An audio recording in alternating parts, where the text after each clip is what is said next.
The History of Herodotus.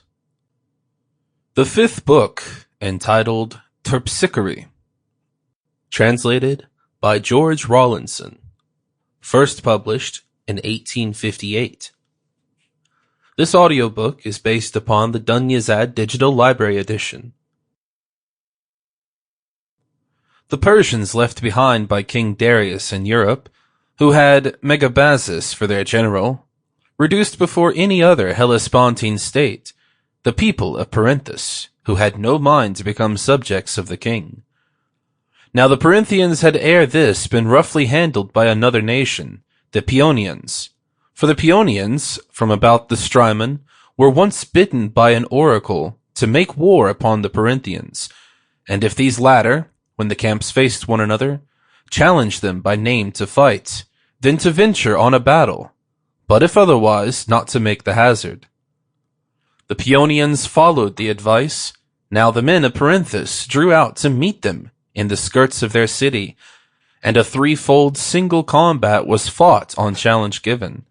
Man to man and horse to horse and dog to dog was the strife waged, and the Perinthians, winners of 2 combats out of the 3, in their joy had raised the paean. When the Paeonians, struck by the thought that this was what the oracle had meant, passed the word to one another, saying, "Now of a surety has the oracle been fulfilled for us. Now our work begins." Then the Paeonians set up upon the Perinthians in the midst of their paean, and defeated them utterly, leaving but few of them alive. Such was the affair of the Paeonians, which happened a long time previously.